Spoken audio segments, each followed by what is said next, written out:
Bhagavate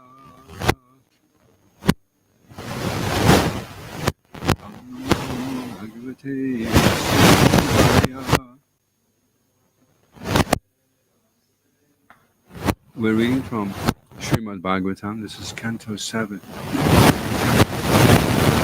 Hiranyakashipu, King of Demons.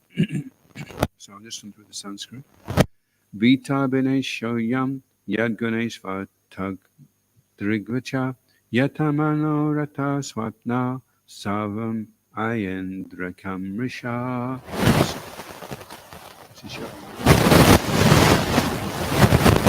Oh, it's not, it's text 49. Ata Nityam Anityam Va Ata Nityam Anityam Va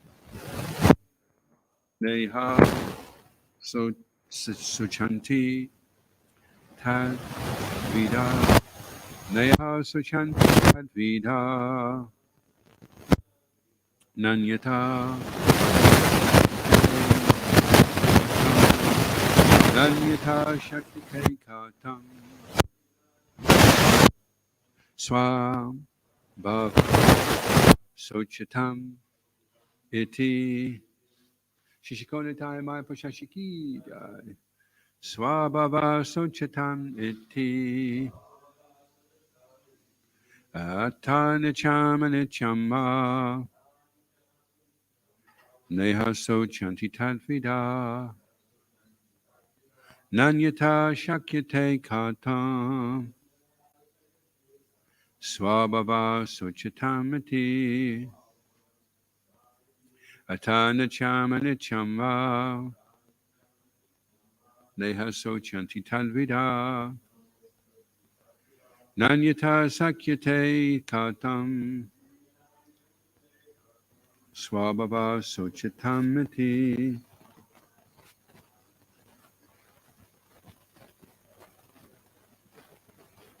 Atana Chamani Chamba Neha Sochanti Tadvida Nanyata Sakyate Katam Swabhava Sochitamati Atanichamba Neha Sochanti Tadvida Nanyata Shakyate Katam Swabhava Sochitamati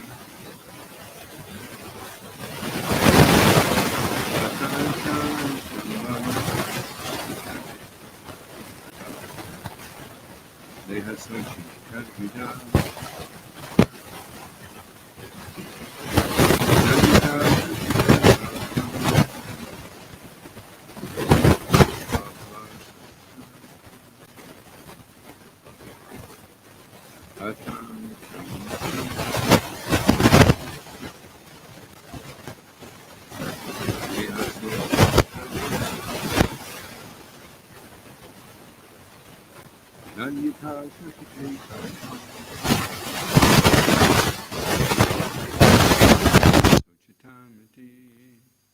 Ata, therefore, Nityam, the eternal spirit soul, Anityam, the temporary material body, Va, or Na, not, Iha, in this world, Suchanti, they lament for, Tatvida, those who are advanced in knowledge of the body and soul.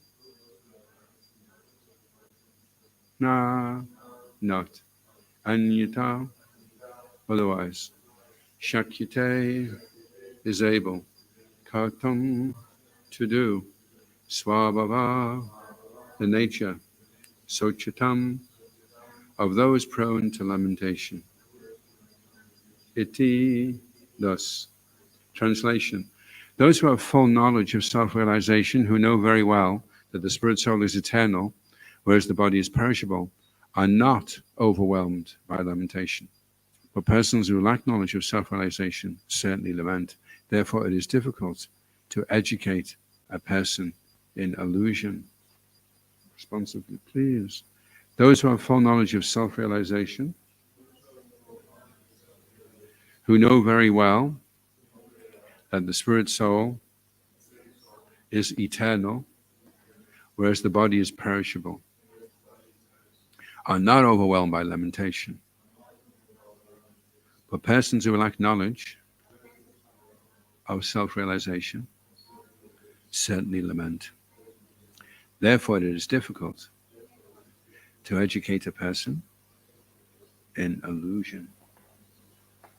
Prabhupada Ki Jai.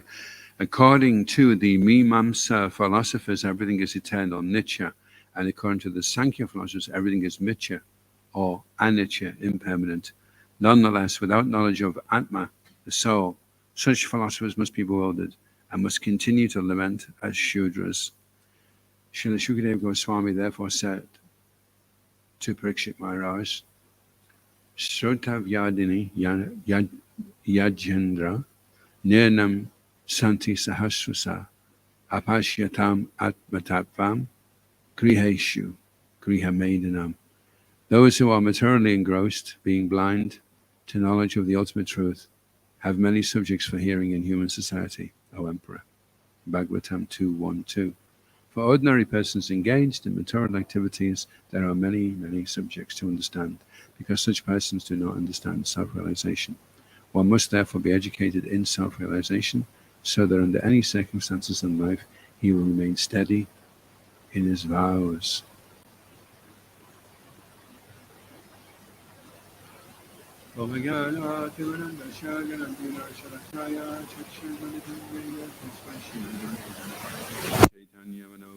Stapitam yena bhutale swayrupa kadamayam kadati swapadantikam. Jaya Shri Krishna Chaitanya Prabhu Nityananda Shri Advaita Gadadha Srivasadi Gaura Bhattavrinda. Hare Krishna Krishna Krishna Hare Hare, Hare Rama Rama Rama Hare Hare. Vanchakalpatarubhishya Kripa Sindhubhya Cha Paritanam Pavanebhyo Vaishnavebhyo.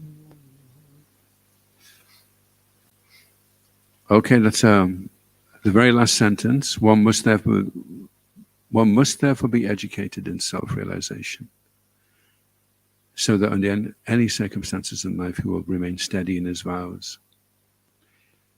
So that's interesting. An interesting connection, that a person's level of self-realization is determined by his ability to follow vows. Maybe not a connection that we make all the time when we're thinking, this person's self-realized. We'd be thinking, maybe he's an inch off the ground, maybe light coming out of his eyes, or maybe he does some far-out mystical. But Prabhupada's bringing it really down to earth. If someone is self-realized, then he'll be able to follow his vows. Because vows now don't mean what vows used to mean. At one time, vows, if you said till death to us part, that meant, when people were more aware that God was there, then their word was taken more seriously. But now somebody could get married and then 5 years later say, well, I loved you then, but now that you've got a pimple on your nose, I don't love you anymore, and I feel different now, so forget that vow. I'm making a different one.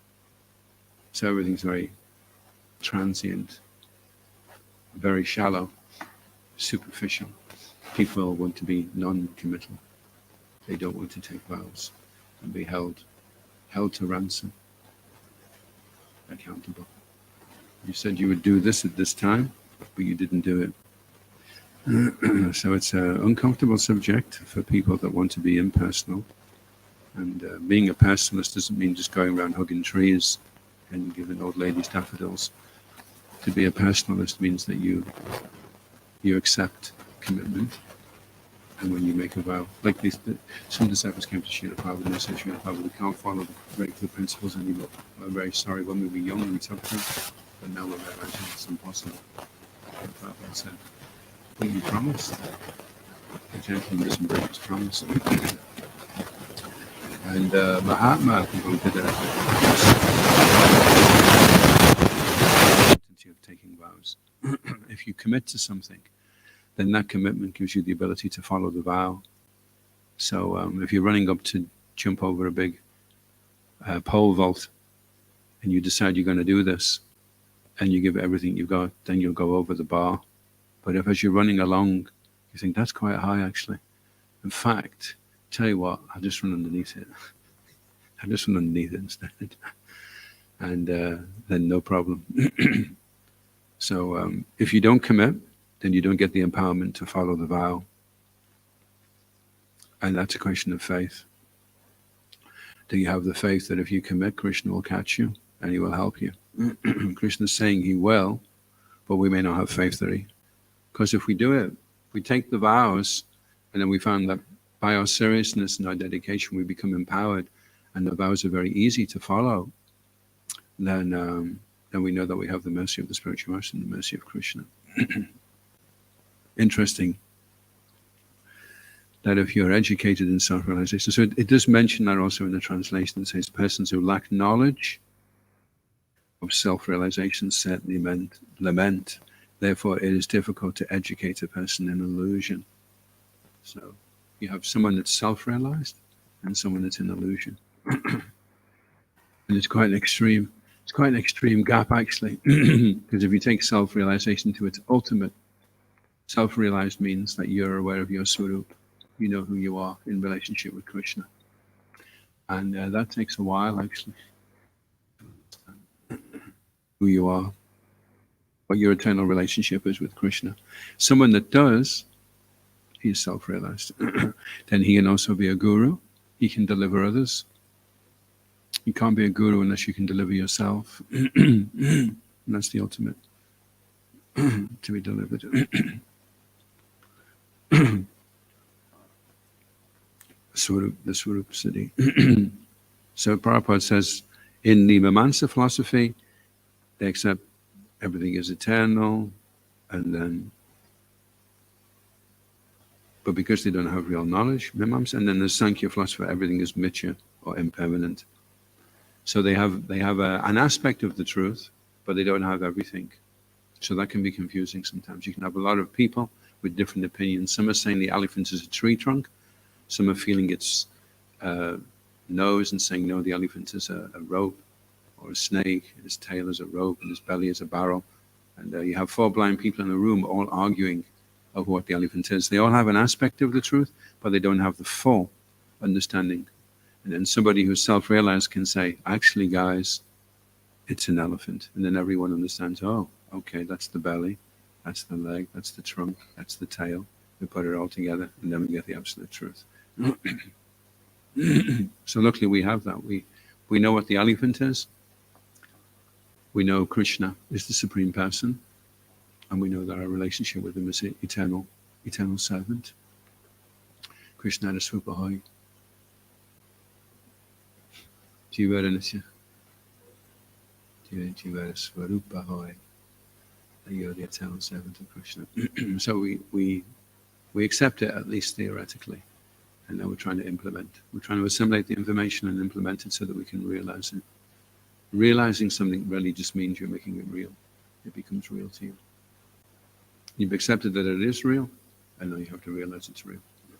Anyway, it's the first stage. The first stage is you accept it, and then the next stage is you have to try and realize it. It has to become real to you.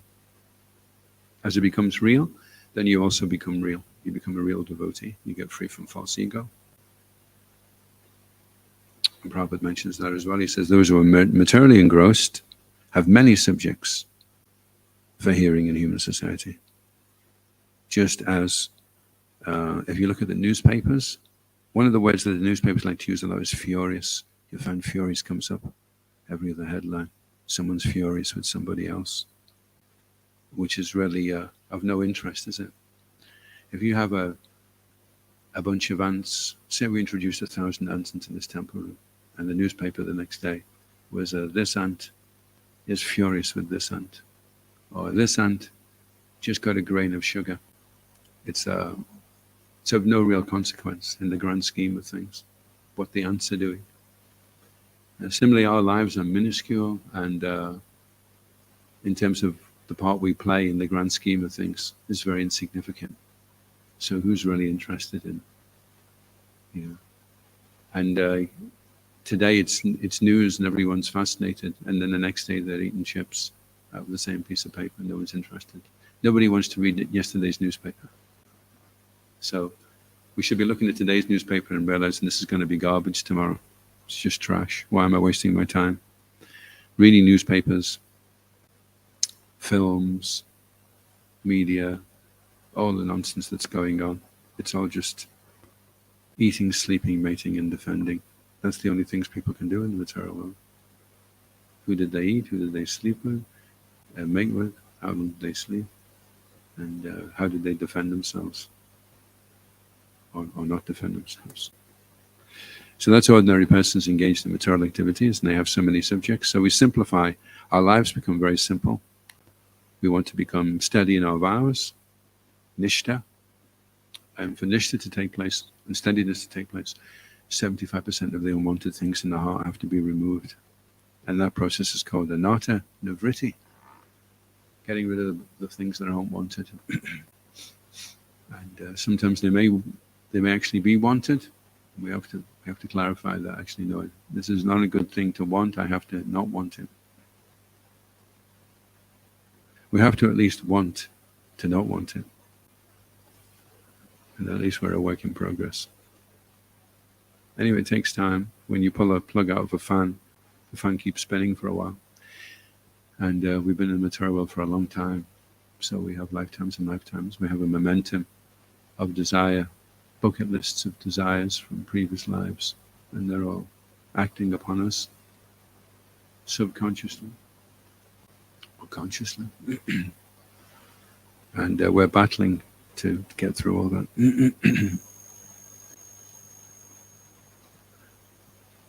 But those who have full knowledge, so we may not have full knowledge of self-realization ourselves.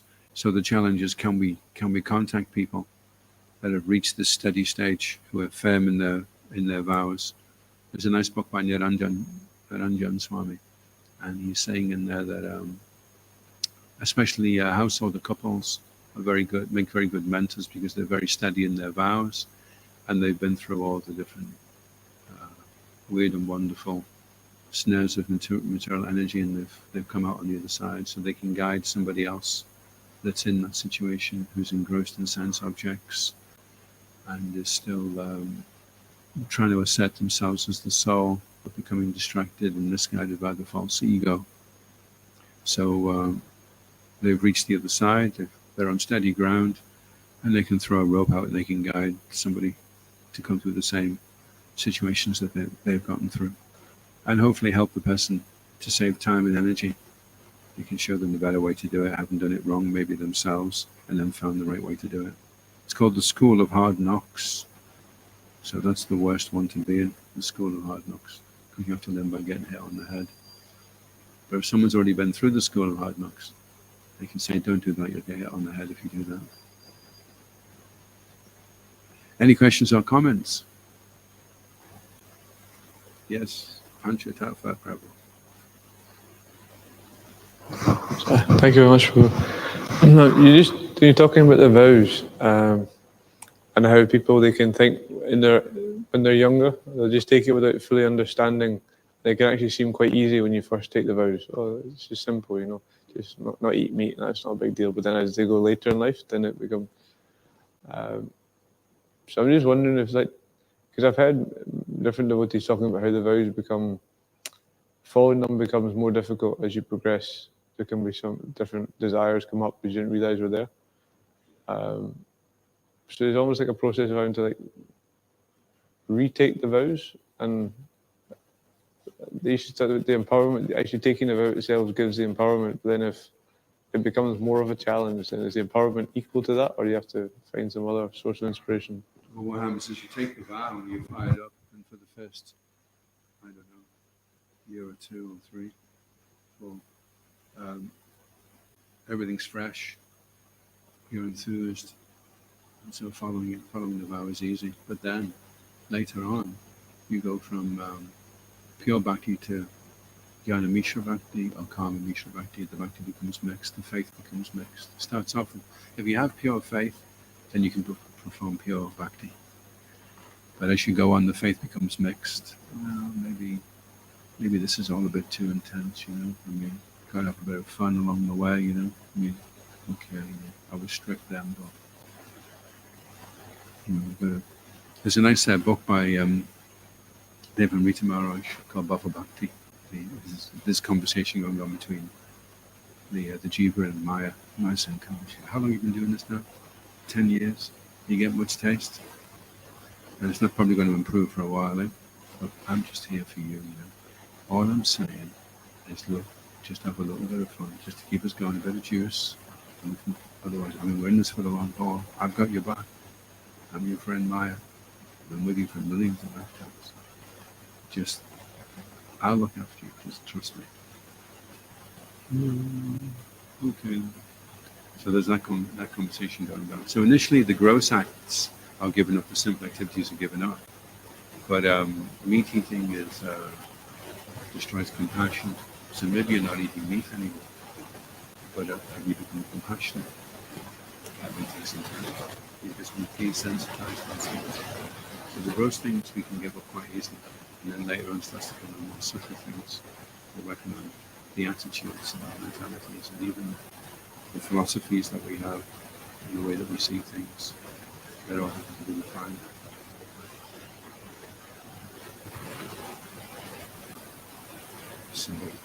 So it's tricky. It's not easy. Srila Prabhupada said, I tricked you. I told you it was easy. And it isn't.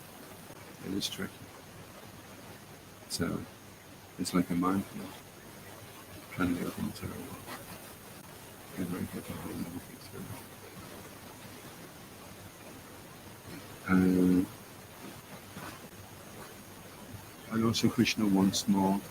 First he wants a little, and then he wants a little bit more, and then he wants more, and then eventually Krishna says,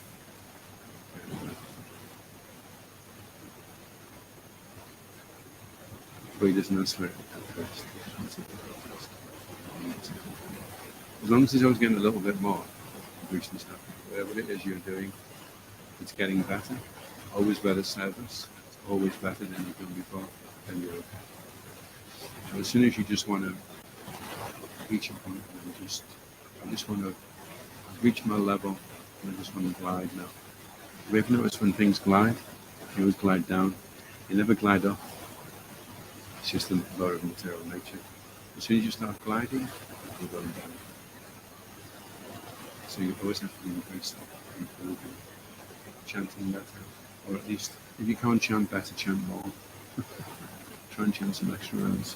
People improve the quality, try and improve the quality.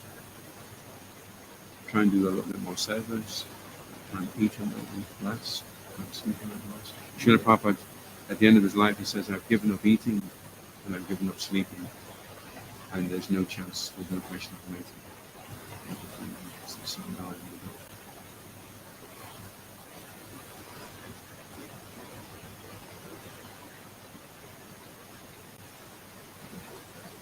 So is that discouraging? People find that discouraging. Not too discouraging. I suppose that, reality could be considered discouraging. Like, they may drop a bomb on Ukraine today and kill 10,000 people, and then we find out and we feel sad. You know, I would have preferred not to have had that. But avoiding reality, being encouraged by avoiding reality, isn't really the type of happiness and peace that we're looking for. We're looking for how we can accommodate reality and see it in the proper way, see it in a positive way, and then learn how to deal with it. You know, we all have our skeletons in the closet. We all have our enemies. We all have our particular combination of the modes of nature that are affecting us, and our previous lives, conditioning from human forms and animal forms. It's all in there. But there's no Maya that you're experiencing that hasn't already been experienced by somebody else. So an older, more advanced devotee can help you through whatever it is, because he's been through it himself.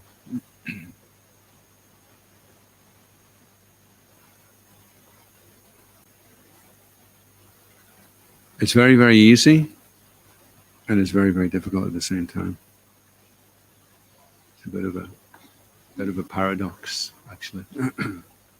As soon as we decide we want to do it and we commit, then it becomes very easy.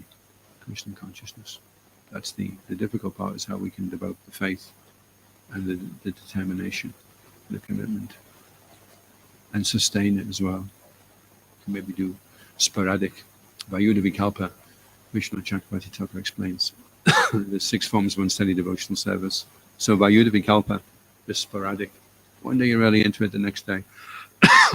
One day you peel 5 tons of potatoes, the next day you don't even see a potato. No, don't show me another potato. I've had enough of potatoes. Sporadic endeavor. And then there's Niyama Akshama, which is the inability to follow vows. So that's another way, another form of unsteady devotional service. Utsamai, false confidence. You've been a devotee for 35 minutes and you wonder whether you should start giving initiation. Utsa is enthusiasm and Mai is false. It's all false. I was hearing, it was back to Vijnana Maharaj, he was saying how we can develop intelligence, spiritual intelligence. He said there's 2 ways he recommended. One was properly studying Shastra and organizing everything in terms of like ways of thinking. The other one that was interesting, he said, by keeping your word, you become someone whose word, whenever they say they're going to do something, they do it.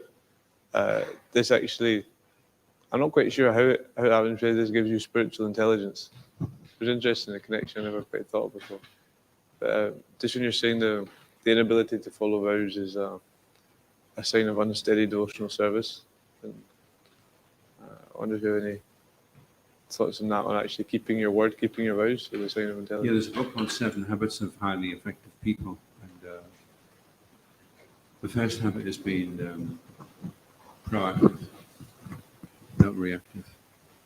And one of the habits of being proactive is that you make small commitments and you keep them. That's how you start. That's how you build up. You make small commitments and you keep them. You tell people, "Oh, I'll get that for you," or "I'll do that. I'll make sure the doors are closed at 8 o'clock in the dining room. I'll let all the volunteers know that." You make small commitments like that, and that starts to build up your own self-esteem and your own integrity. You start to establish that you have integrity. Integrity is a proactive value. It's not based upon how people look at you, or what they're wearing, or the weather, or how you feel today. Proactive is your values will override how you feel. Reactive is your environment and everything around you determines, which is a very precarious situation to be in, according to how people are going to treat you, determines how you're going to be proactive. You've already decided, I'm going to be enthusiastic, I'm going to be confident, I'm going to be determined. And the first habit of a proactive person, guess what the first habit is? A proactive person. First habit is to be happy. Because you do have a choice. When people are unhappy, it's not because can't blame me, I'm in a concentration camp. And so what you expect, I'm getting tortured every day. But you can still be happy. It's your choice that you want to be unhappy or you want to be happy. You can blame it on so many things. And if you're unhappy, it's your fault, nobody else's. As Eleanor Roosevelt said, it's not what people do to you that harms you. It's how you react to what people do to you that harms you. So if you get unhappy, that's your fault, nobody else's. So the first habit of a proactive person is, whatever it is, you've not got any money, you've crashed the car, you've not had enough sugar in the porridge, I'm going to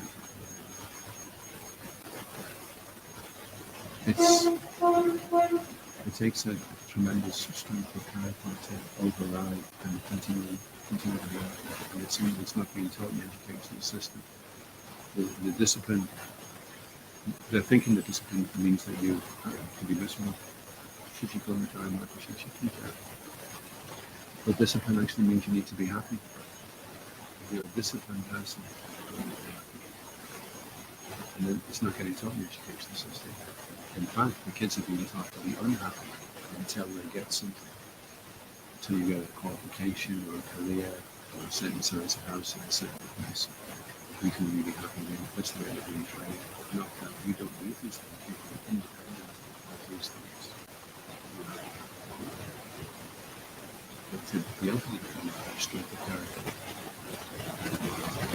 focus, and discipline. It needs to be there. And people are weaker now than they ever were. There's so lack of discipline now.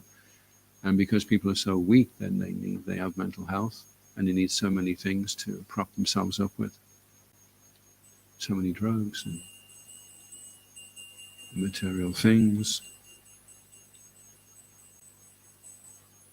So making small commitments, keeping them, and being happy. These are proactive habits. Turn an attitude into gratitude. Gratitude nullifies attitude. How to be grateful. There's a nice book by Dirishanta Maharaj, and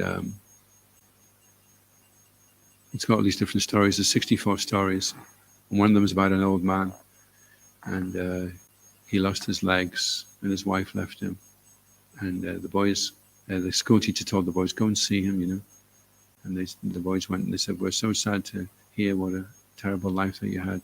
How do you manage to be happy? And he said, it wasn't a terrible life, it was a fantastic life. I had so many opportunities to be grateful for what I had. So that's that ability to be able to see that, to be able to turn things around and see Krishna's hand. Krishna's doing everything. He's our well-wisher. Bhaktaram yagatapesham sarvaloka maheshwaram sahuradam sarvabhutana.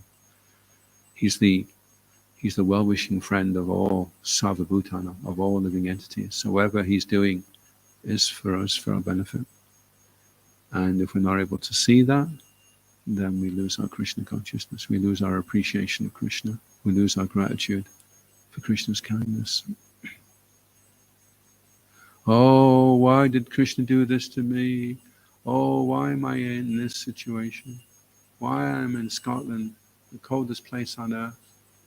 Why is there never a blue sky? Oh, woe is me. Why do I have to do this? Why is Krishna giving me so much service? I mean, I know I'm asking Krishna for service. Hare Krishna, Krishna, Krishna. You don't have to give me that much service. Give me a bit less service. I'm getting too much mercy. Krishna's being too kind.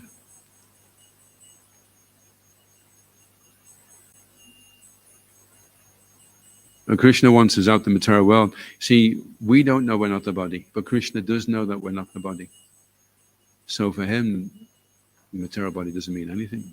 It's just an obstruction between him and your relationship with you. So he's not concerned with the material body. That's why when generally Krishna comes, there's a lot of living entities get taken out of their material bodies. And if you've noticed that, there's a lot of killing going on. There was more soldiers killed in the Yadu, when the Yadu dynasty fought with each other. More were killed then than in Good, etc. And that was a few 100 million. So when Krishna comes down, he's not interested in the material body. He just wants the soul. He wants to get the soul out of all the trash. But if you think of the material body, you'll be like, and Maya's saying, look, Krishna, I mean, I like your material body. It's a good one. Let's keep this one nice and cozy, Krishna doesn't seem to like it at all. So I'm looking after you. Krishna's just a heavy, That's what Maya says. So we're more afraid of Krishna than we are of Maya. We think Maya's our friend. That's what Prabhupada said. He said, the problem with my devotees is they're not sufficiently afraid of Maya. So we're attracted to Maya. And if we become attracted to Krishna, then we lose our attraction for Maya. Maya means temporary. Everything that Maya is temporary. And Krishna is permanent. And Krishna is real. Anything you get with Krishna is forever.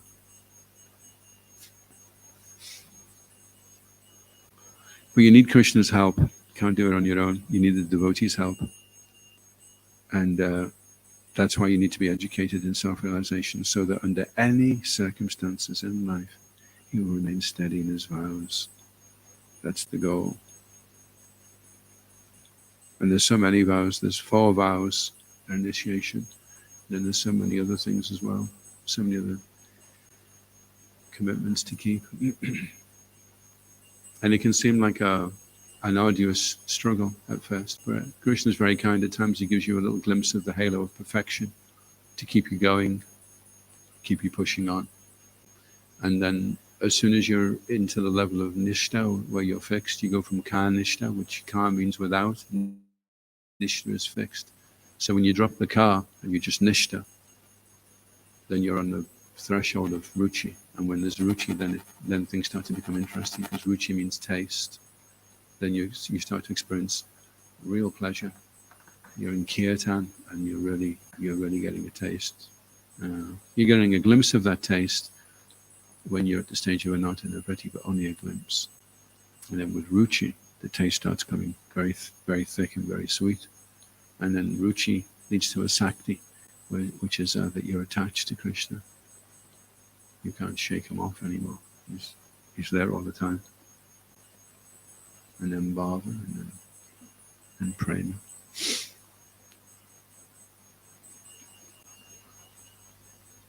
We've got a story coming up next about a hunter and the birds. Just to keep you on a bit of a cliffhanger there. Make sure you turn up tomorrow. Any other questions? The questions are there to indicate the assimilation process is taking place. Should be that we're like, okay, well, how does that fit in with that? And then there should be some question about, well, how do I fit that out?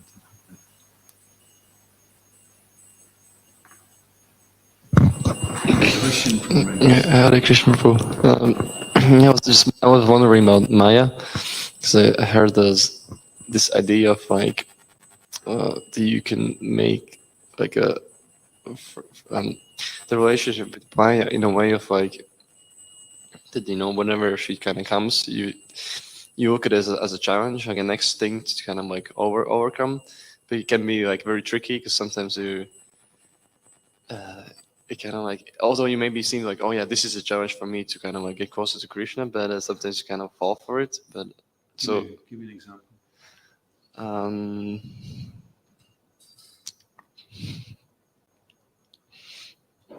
Yeah, I don't have a real example at the moment, but it's like what should be the relationship we should keep with Maya, sort of like, because Prabhupada saying like the disciples aren't afraid enough, but yeah. Yeah. So if Maya is tempting you and you're just seeing her as a friend, then she's not happy. You may think, oh, well, I'm going to try and be friendly with Maya, and then she'll be pleased with me. Then I'll win the lottery, and things will be great. But that's not how you please Maya, because Maya's job is just she's like the prison wardener. She's keeping the living entity in the material world, but she's pleased to see the prisoner behaving and showing he's reformed, and then she's inclined to open the gate. So our relationship with Maya is one of respect. We don't try to challenge or fight Maya. We respect that she is mother, just like every educated man sees a woman as mother. Every woman is mother. She's somebody's mother, so you should respect her like that. And if that respect is there, there's a nice devotee actually called Antaranga. He's a brahmachari. And when we were down for the Christmas festival, Sankirtan festival, he came over and he was just telling me, he was chatting with me, he says, yeah, he says, I'm brahmachari, but the way I take shelter of the older Matajis, I see them as mother. And so that's the way to deal with the material energy. Then the material energy has a nurturing effect, rather than just trying to exploit the material energy and see, oh, this is an object for my enjoyment. We see the female energy as mother, and when we approach like that, then Maya is being respected, and so she doesn't feel challenged, and then she can help the living entity to get out of the material world. Maya tried, she tested Haridas Thakur, and he engaged her in chanting, and then she became his disciple. So Haridas Thakur is like the ideal example of how to deal with Maya. He didn't challenge Maya either. She says, why don't we, you're really beautiful and you're only a young man. What woman would not want to have union with you? If you don't, I won't be able to keep my body and soul together. So Haridas Thakur just says, yeah, no problem. Just sit down there as soon as I finish my rounds. So he's chanting, she's sitting there for hours, and he says, oh, I'm doing a lot of rounds right now, actually. He's doing a special vow, but I should be finished by tomorrow. Next day, sorry, I haven't finished them yet. Come back. By the time the third day, she's heard the holy name that much, and then she becomes pleased with Haridas Thakur, and then she begs him, please make me a disciple. So we have to be like Haridas Thakur, very humble, not challenging Maya. Get out of my cave, you illusory energy.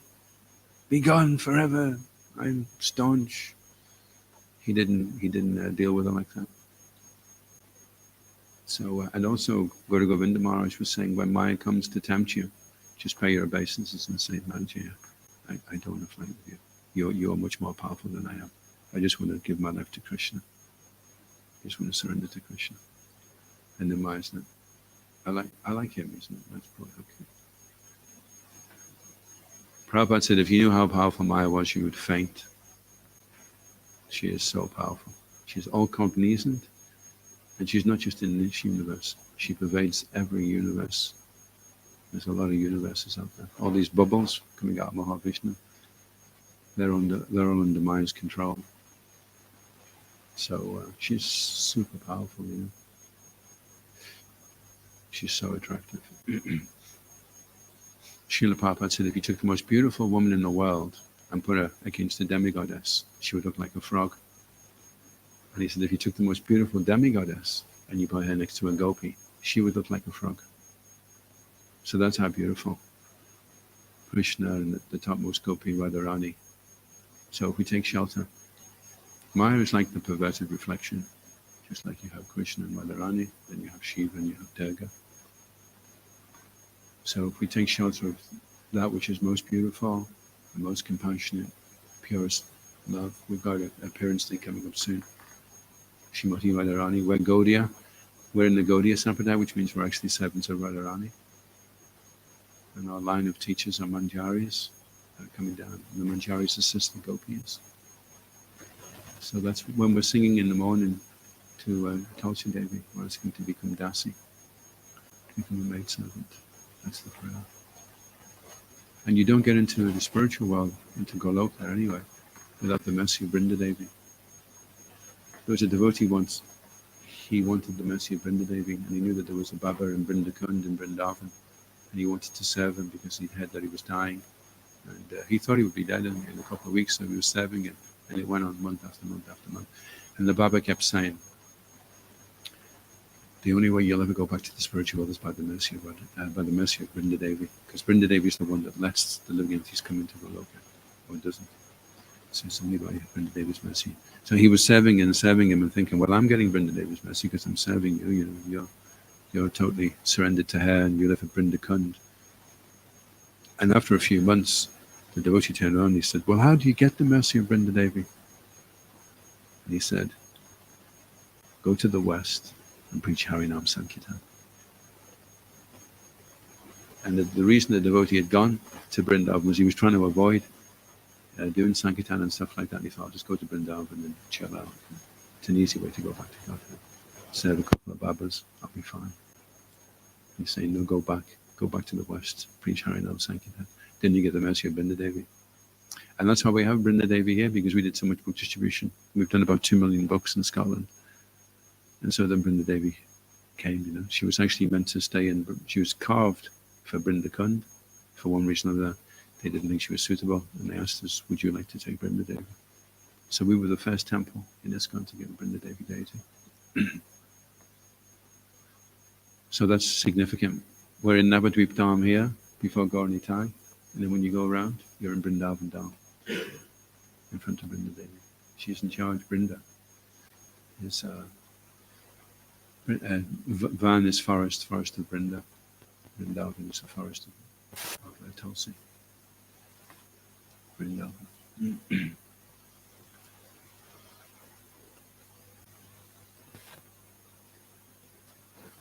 Okay, so I will. Oh, just a quick one. I've got to go to the doctor in half an hour. So.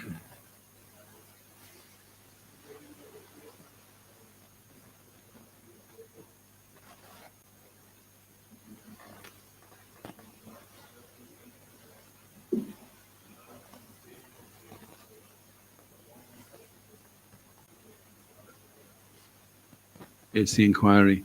He's more interested in the inquiry.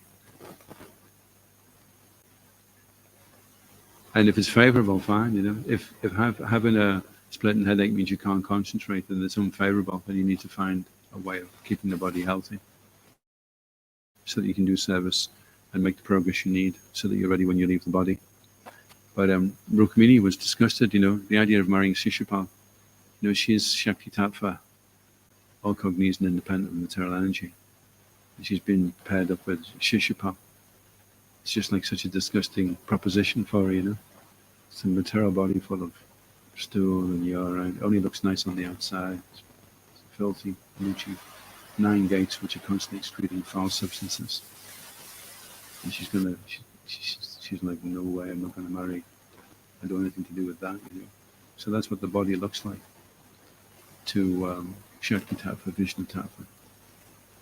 And Jiva's embedded in all that. And say, well, poor Jiva is covered in all that gunk. And if it's favourable, then all these other things. And Krishna's he's not got a problem when he gives benedictions. He will give all kinds of material benedictions as well, you know. Okay, like Srila Prabhupada, I just heard from Rupanuga the other week, actually. Some amazing memories about Rupanuga. Prabhupada said, half my disciples will go to the heavenly planets. So I thought that meant, you know, they've blown it, you know. But he said, then they'll go back to Godhead. So if you have some material desires, okay, Krishna's, if that's what you want, you know, it's like having children, some of them want to play with a silly toy, and then I'll come back to you. Go play with the silly toy, and I'll come back to you. Just means it takes longer for us to get back, that's all. That's what we have to start doing once a week. We have to all get together and just listen to Prabhupada Dharmis, because there's so many things. And we'll lose it. Within a few generations, Prabhupada will just be some historical figure. And we'll know him by his books, but we won't really know who Prabhupada was and what he really wanted. You know? It's important to keep that memory of Prabhupada alive. Yes, Tangarinda Ki, Srila Prabhupada Ki, Nitya Gaura Premanandi. His Grace and Dr. Krishna Prabhu Ki.